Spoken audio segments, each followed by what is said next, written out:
લઈએ છીએ પણ એનું પાલન થતું નથી। વિશ્વ આદિવાસી અધિકાર દિવસ જ્યારે વિશ્વના આદિવાસીઓ ભેગા થઈને આ બાબતે જાગૃત થતા હોય અને આપણે આપણા જ ગામમાં આપણા જ વિસ્તારમાં સામાન્ય રીતે ગણીએ તો આદિવાસી વિસ્તાર બહુમત આદિવાસી વિસ્તારમાં ગણીએ તો એવામાં આપણે રહેતા હોવા છતાં આપણી આ જનસંખ્યા આપણી આ ઉદાસીનતા આપણી આ બેદરકારી આદિવાસી અધિકાર દિવસને કે એની જે મૂળ માન્યતા અને જે કલ્પના આપણે રાખીએ છીએ એ કલ્પનાથી આપણને દૂર દૂર દૂર દૂર લઈ જાય છે। બેદરકારી આપણી છે, આપણને નથી મળતું, કોઈ આપણને દાંતરડું આપી દે અને જ્યાં ચારો કાપી લઈ આવો, પણ જો દાંતરડાથી આપણને ચારો કાપતા ન આવડે તો એ દાંતરડાનો કોઈ જ મતલબ નથી। આદિવાસી અધિકાર દિવસની જ્યારે આપણે વાત કરતા હોઈએ ત્યારે મિત્રો સજ્જનો વડીલો બેઠા છે, ખાસ તો જે દેખાવા જોઈએ યુવાનો એની જગ્યાએ આજે વડીલો દેખાય છે, એટલે ધન્યવાદ તો વડીલોને આપવા જોઈએ, પણ એની સાથે જ આ જ વડીલોએ સ્વીકારવું જોઈએ કે યુવાનો સુધી આપણી આ વાતને આપણે પહોંચાડી શકવામાં સક્ષમ નથી। માફ કરજો, કદાચ ગાળ દેવાની ઈચ્છા થાય તો જાહેરમાં બોલી દેજો, હું સહન કરી લઈશ, પણ આપણે જે વાત આપણા યુવાનો સુધી બાળકો સુધી પહોંચાડવી જોઈએ આપણે પહોંચાડી નથી શકતા, એનું આ પરિણામ છે। અનુસૂચિની 5 વાત અનુસૂચિ 5 ની વાત કરીએ તો વર્ષોથી આપણે વાત કરીએ છીએ, પૈસા એક્ટની વાત કરીએ છીએ, વર્ષોથી કરીએ છીએ, કોઈ જ નવી વાત આવતી નથી, પણ એના માટે મેદાની લેવલે આપણે જે કામ કરવું જોઈએ એ આપણે કરતા નથી। મૂળ વાત એ છે કે ભાણું પીરસાઈ ગયેલું છે અને આપણે જમતા નથી। અનુસૂચિ 5 કયા કારણથી આપણને મળી છે તો કે આપણે આ દેશના મૂળ માલિકો છીએ। મૂળ માલિકો એટલે 8% કહેવાય છે કે ભારતને જ્યારે આઝાદી મળે છે ત્યારે ભારતના આદિવાસીઓની સંખ્યા 8% હતી। હવે આજે આપણે 8 ની 8% છે। 75-80 વર્ષમાં શું આપણામાં કોઈ વસ્તી વધારો થયો જ નથી? થયો છે અને થાય જ છે, પણ આઝાદીથી માંડીને અત્યાર સુધીની સરકારોએ આપણને અન્યાય અન્યાય અન્યાય અન્યાય અન્યાય જ કર્યો છે, અને એ અન્યાયની સામે લડવા માટેનો દિવસ એટલે આદિવાસી વિશ્વ આદિવાસી અધિકાર દિવસ। પૈસા એક્ટની વાતો કરીએ છીએ, ઘણા એમ કહે છે કે એના માટે કોઈ નીતિ નિયમો અત્યાર સુધી તૈયાર થયા નથી, સન્નુથી માંડીને આ વાત કરું છું ત્યાં સુધી। શા માટે? તો એના માટે આપણી પોતાની જ બેદરકારી છે। મારે ખાવું જ નથી, તમે ગમે મિષ્ટાન પીરસી દો, આપણા યુવાનોએ કાંઈ કરવું જ નથી। સાવ સરળ રીતે જોઈએ તો કોણીએ લગાડેલી આ અનુસૂચિ 5 છે, પૈસા એક્ટ છે, આદિવાસી અધિકાર દિવસ છે। આપણા આ બેનરની અંદર જે આપણા ક્રાંતિકારીઓ દેખાય છે, 2 હાથ જોડેલા દેખાતા હોય તો તમારામાંથી કોઈ પણ મને સ્ટેજ ઉપરથી ઉતારી શકે। 2 હાથ જોડેલા નથી, કારણ તો કે એ લોકો પોતાની મુઠ્ઠીથી ક્રાંતિથી પોતાના સમાજ માટે બલિદાન આપવા માટે તત્પર હતા। આજે આપણે આદિવાસી અધિકાર દિવસમાં ભાષણ કરીએ છીએ, પણ સમાજની રીતે આપણે જે મેદાનમાં લડવું જોઈએ એ આપણે લડતા નથી અને મોટી મોટી વાતો કરીએ છીએ। વાત કરીએ શિક્ષણની તો પહેલાથી જ માંડીને કે બાલ મંદિરથી માંડીને બાળક 2 હાથ જોડે, ત્રીજું માથું નમાવી અને આંખ મીચીને પ્રાર્થના કરે છે। શું કામ?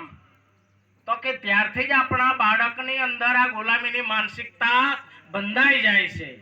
8% આદિવાસીઓ આજે નથી। શું કામ? તો કે આપણે બધા વટલાઈ ગયા છીએ। કોણે? તો કે આર્યોના સમયથી જ આપણા ઉપર જે આક્રમણો થાય છે અને એ આક્રમણમાં આપણે ભેળવાઈ ગયા, ભોળવાઈ ગયા, અને આપણને એમ કહેવાય છે કે આદિવાસીઓ તો ભોળા હોય। બિલકુલ સાચી વાત છે, પણ ભોળાની સાથે કેટલા એવા આદિવાસીઓ બુદ્ધુ અને બબૂચકો છે બુદ્ધુ અને બબુચકો એટલા માટે કે બિલાડીની જેમ આંખ મીચીને દૂધ પી લે છે. આદિવાસી અધિકાર દિવસની ખરેખર એની માન્યતા શું કામ ઉજવીએ છીએ આપણે જાણતા નથી. 9મી ઓગસ્ટ શું કામ ઉજવીએ છીએ આપણે જાણતા નથી. આપણા ક્રાંતિકારીઓ એના વિશેનો ઇતિહાસ આપણે ભણતા નથી. હા, વાત કરીએ છીએ શિક્ષણની. બેશક શિક્ષણની વાત કરવી જ જોઈએ, થવી જ જોઈએ.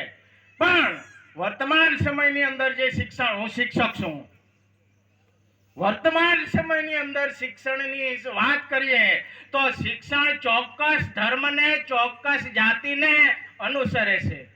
આદિવાસીઓની વાત એમાં આવતી નથી. આપણા ક્રાંતિકારીઓ ક્યાં છે? દુનિયાને કદાચ ગણીએ ક્રાંતિ અને સ્વતંત્રતાના પાઠ ભણાવનાર કોઈ હોય તો એ માત્ર અને માત્ર આદિવાસી છે. પણ એ આદિવાસીને આજે શિક્ષણના નામે, ધર્મના નામે, રાજનીતિના નામે શિક્ષણની વાત કરીએ તો શિક્ષણમાં પણ આ રીતે કરવામાં આવે છે. રાજકારણમાં પણ આપણા જે નેતાઓ છે ચૂંટાઈને આપણે મોકલીએ છીએ, ઘણી મોટી અપેક્ષાઓ રાખીએ છીએ, ત્યાં જઈને 2 હાથ જોડીને બેસી રહી છે અને આવતા જતા મોટા મોટા બીજા સમાજના નેતાઓને 2 હાથ જોડીને માથું નમાવીને ભગવાનની જેમ વંદન કરે છે. આપણામાં એ ખુમારી આજે નથી. એ ખુમારી લાવવા માટે જો કોંગ્રેસ, ભાજપ, ગમે ગણો કોઈ પણ રાજકીય પાર્ટી મંચ ઉપર એવું કહેવાય છે કે રાજકીય વાત ન કરવી જોઈએ. મિત્રો, ખોટું નહીં લગાડતા. તમામ સમસ્યાના સમાધાનનું કારણ માત્ર રાજકારણ છે. જો એ જાગૃતિ આદિવાસી સમાજમાં નહીં આવે, જો આ જાગૃતિ આદિવાસી સમાજમાં ન આવે તો આપણે ફરી પાછા તાળીઓ જ પાડતા રહીશું. આપણે તાળીઓ નથી પાડવાની. જે ક્રાંતિકારીઓ કોઈક ઊંચા હાથ કરેલા છે, કોઈકે મુઠ્ઠીવાળી છે, કોઈકના હાથમાં તીર કામઠું છે, શું કામ 2 હાથ જોડેલા દેખાતા નથી? કારણ આપણા પૂર્વજો માય કાંગલા બાયલા જેવા ન હતા. ખોટું લાગે તો માફ કરજો, શબ્દ બોલાઈ ગયો છે. પણ બાવડામાં જે બળ લઈને આપણે નીકળીએ છીએ, આપણા સમાજ ઉપર આપણે દાદાગીરી બતાવીએ છીએ, બીજા સમાજોની સામે લડી શકતા નથી અને એકતા બતાવી શકતા નથી. આજે કોઈને થપ્પડ મારવામાં આવે બીજી જ્ઞાતિનો હોય તો એ જ્ઞાતિ આખી ભેગી થઈ જાય છે. આદિવાસીઓ શા માટે ભેગા નથી થતા? તો કે ધર્મ આવી જાય છે, રાજકારણ આવી જાય છે, શિક્ષણ આવી જાય છે. શિક્ષણ શું કામ ભાઈ? શિક્ષણ એટલા માટે કે જે રીતે ભણાવવામાં આવે છે તે રીતે વિદ્યાર્થી ભણી ગણીને નોકરી કરે છે અને એના ઉપલા અધિકારીની કે સરકારની ચાંપલુસી કરવામાંથી અધિકારી ઉપર નથી આવતા. હોય તો ખોટું નહીં લગાડતા, માફ કરજો. ધર્મની રીતે જોઈએ તો દરેક જગ્યાએ આપણા આદિવાસી વિસ્તારની અંદર ખરેખર આપણે પ્રકૃતિ પૂજક મૂળ નિવાસી આદિવાસી છીએ. આપણને ધર્મ સાથે કોઈ લેવા દેવા નથી. છતાં ધાર્મિક રીતે આપણને વિભાજિત કરવામાં આવેલા છે, વિખંડિત કરવામાં આવેલા છે, વિભક્ત કરવામાં આવેલા છે અને એટલા માટે આપણે એક થઈ શકતા નથી.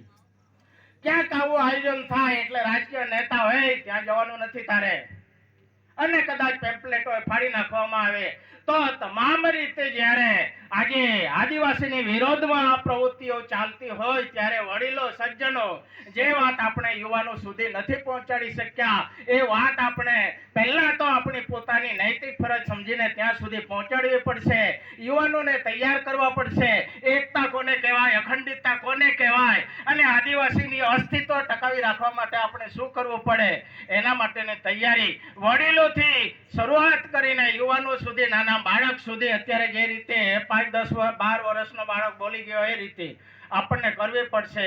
વાત તો ઘણી કરી શકાય એવી છે, સમય મર્યાદા કદાચ વધી ગઈ હોય, પણ અંતમાં ફરી એકવાર આપ સૌ વિશ્વ આદિવાસી દિવસને એના સાચા અર્થમાં માનીને, કેળવીને, સમજીને આપણે સમાજને ભેગા કરવામાં અને એકમાત્ર રાજકીય પાર્ટી એવી હોવી જોઈએ કે જે માત્ર અને માત્ર આદિવાસીઓ માટે લડી શકે અને એવી એક પાર્ટી આપણે તૈયાર કરીએ. કોઈની ગુલામી આપણે નથી કરવી. એટલે અંતમાં આપ સૌની પાસે ફરી એકવાર એકતા, અખંડિતતા માટે જય જોહાર અને જય આદિવાસી સાથે જય હિન્દ. આભાર કમલેશભાઈ સાહેબ. ઘણી